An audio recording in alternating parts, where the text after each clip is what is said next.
Vidéo différente de ce que j'ai l'habitude de te proposer sur la chaîne. Aujourd'hui, j'ai échangé avec un confrère, avec un autre créateur de contenu. J'ai échangé avec Crypto Kaiba. Si tu le connais pas, c'est très simple. Il a annoncé le Kaspa il y a déjà 6 ou 7 mois. Il a annoncé le Tao également il y a 6 ou 7 mois. Il a annoncé tout un tas de pépites qui aujourd'hui ont littéralement explosé. Je me suis dit que l'avoir sur la chaîne pouvait être une bonne chose, pouvait être une bonne idée. Alors on a échangé cet après-midi pendant presque 1 heure. Je t'ai sélectionné les meilleurs passages. Je vais pas te faire une vidéo d'1 heure. Je t'ai sélectionné les meilleurs passages. Alors on va parler pépites. Il a des pépites pour nous. Il nous partage sa stratégie que j'ai trouvée très intéressante. On parle de plateforme crypto. Il a des titres. En tout cas, voilà, il y a que de la qualité, En tout cas, j'espère que cette vidéo te plaira. Crypto Kaiba, je mets son lien en description. Si ça t'intéresse, n'hésite surtout pas à aller le rejoindre, n'hésite surtout pas à aller lui donner de la force. Si tu veux que je te présente d'autres sujets du même style, tu me le fais savoir en commentaire. Et si j'ai, on va dire, 1 million de likes, je reproposerai d'autres vidéos du même style. Voilà, on commence. Le montage est très simple, hein. Faudra pas m'en vouloir, mais bon, qualité. Allez, on commence. D'ailleurs, toi, comment tu fais tes recherches crypto? En fait, moi, ce que je fais beaucoup, je passe beaucoup de temps sur CoinGecko. Et ce que je fais beaucoup, je vais dans l'onglet qui s'appelle crypto. Attends, je le vois pas. Nouvelle crypto. Ok. Bon, et alors là, c'est du dégène, hein, ouais, par rapport à ça. Ouais, en fait, je passe beaucoup de temps ici. Donc, nouvelle crypto. Alors, bon, après, il y a quand même une méthode plus ou moins, c'est un peu d'expérience, hein, un peu comme toi, on va dire, à force de se prendre les pieds dans le tapis, on apprend à lever les pieds en marchant, on va dire. Au doigt mouillé. Ah bah oui, c'est au doigt mouillé, c'est complet. Et je passe pas mal de temps à regarder, alors déjà en fonction des volumes, voir un peu, classé par exemple par volume. Bon là, tu vois, je fais un exemple, je connais pas du tout, mais cette crypto là, tout en haut, 10 millions de volume, pour un truc tout neuf comme ça me paraît un peu louche. Ouais, donc généralement, ça permet déjà de filtrer une partie avec ça, effectivement. Mais du coup, c'est-à-dire une nouvelle crypto qui vient de se lancer pour toi, en termes de volume, qu'est-ce qui te semble raisonnable, qu'est-ce qui te semble pas trop trafiqué, quoi?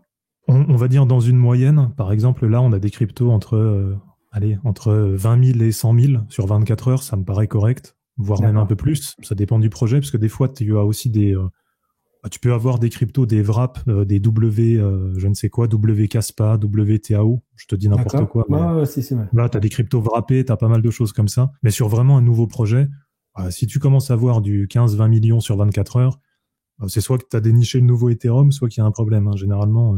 Après, vraiment, l'étude de base, on va dire déjà, c'est de regarder effectivement les market cap, voir si c'est pas trop élevé aujourd'hui. Parce que si c'est un nouveau projet, c'est dommage de rentrer alors que c'est déjà surévalué. D'accord. Regardez les tokenomics, très simplement. Aller sur les sites internet. Et puis, là, eux, ils ont même pas de Twitter, ils ont rien. Donc, ça, par exemple, c'est red flag direct. Quand il n'y a pas de Twitter, ou alors le site internet 404 error, voilà, allez faire un petit tour dessus et puis simplement après, regarder le white paper, les tokenomics. Quand j'en ai trouvé une qui me plaît, je viens là tout en bas, je regarde sur quel exchange c'est listé. Bon, généralement, au départ, c'est que du PancakeSwap, Uniswap.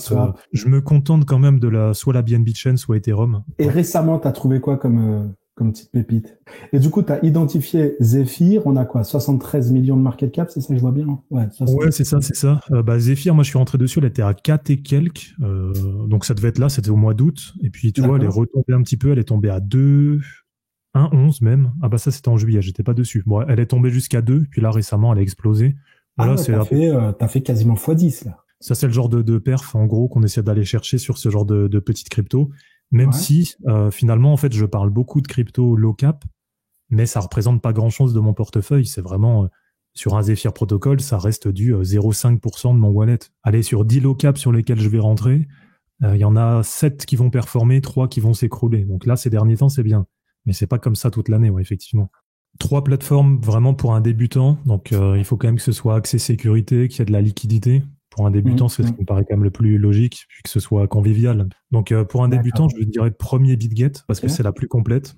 Très franchement, aujourd'hui, on a du futur, il y a du démo trading pour les débutants, il y a du bot de trading, copy trading, on a tout dessus. Et côté sécurité, je crois que tu en as parlé, j'ai fait un tour sur ton Twitter tout à l'heure. Et justement, ils ont tout ce qui est sécurité des fonds, l'arbre de preuve de réserve, il y a vraiment la totale. Donc aujourd'hui, moi, c'est ce qui me paraît vraiment la meilleure plateforme. Et en deuxième, pour un débutant, je dirais Binance, simplement, au moins il est sûr d'acheter que des cryptos qui ont plus ou moins été référencés, enfin qui sont des grosses cryptos. Et puis une troisième plateforme, je dirais BingX, qui est hyper conviviale. Le marché aujourd'hui, tu le vois comment?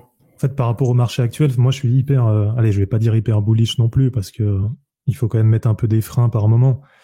Mais en fait, moi je suis quand même hyper bull pour plusieurs raisons. Ouais, clairement, pour moi 2023 c'était le début de la remontée. Je pense vraiment que là c'est qu'un début.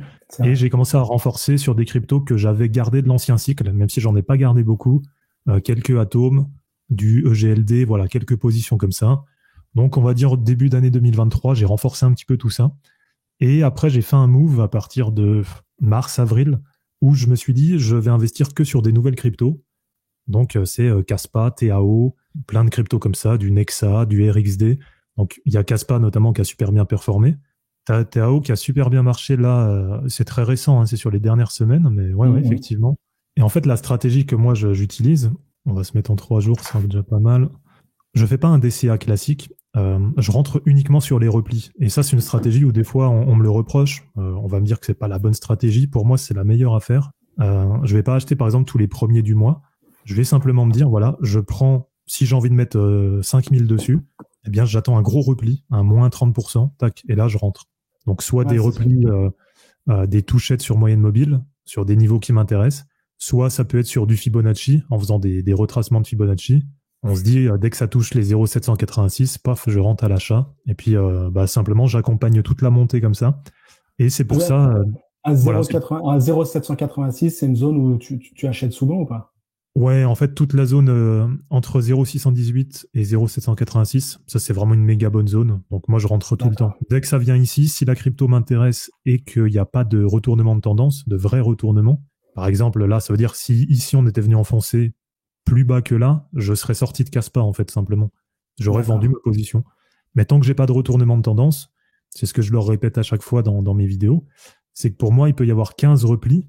Ça vaut le coup de rentrer dessus, mais il y aura qu'un seul retournement. Donc finalement, à faire cette stratégie-là, je vais être gagnant parce que je vais optimiser par rapport à des entrées qui, des fois, sont pas forcément sur les meilleurs prix, simplement. Est-ce que tu as identifié une pépite que tu hésites à faire rentrer ou tu as récemment fait rentrer, t'attends de voir comment elle peut évoluer, voilà quoi. Une que j'aime bien, ça fait un moment que je l'ai, et elle sous-performe un peu là ces derniers temps.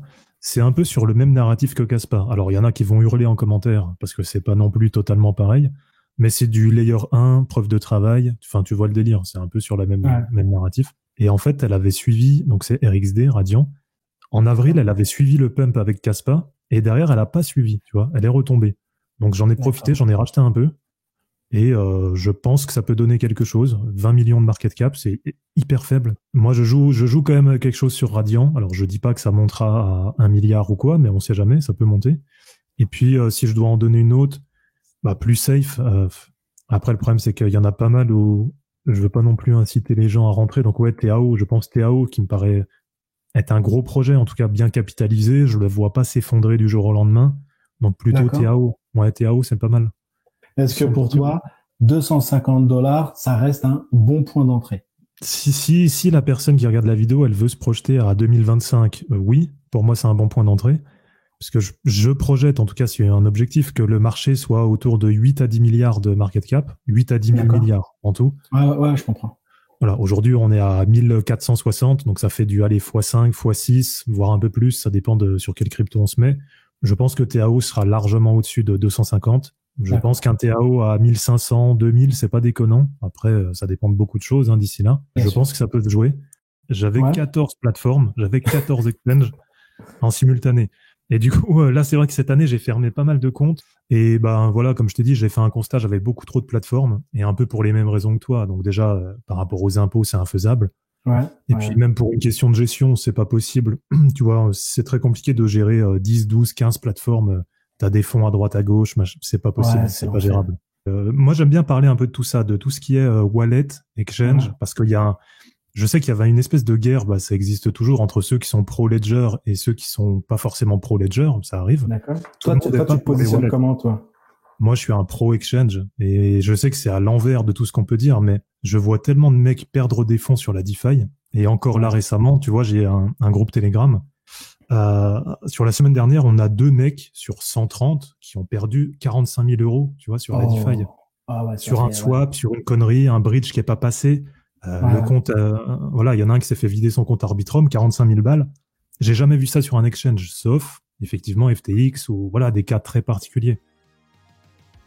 Alors voilà pour CryptoKaiba, dis-moi ce que t'en as pensé. Est-ce que ce type de vidéo, ça t'intéresse? Tu me le fais savoir en commentaire. En tout cas, si tu as aimé, si tu as appris quelque chose, like la vidéo. N'hésite pas à aller lui donner de la force. Et moi, je te dis à très vite. Demain, normalement, nouvelle vidéo. Vidéo qui va vous plaire, j'en suis certain. Prends soin de toi. À bientôt.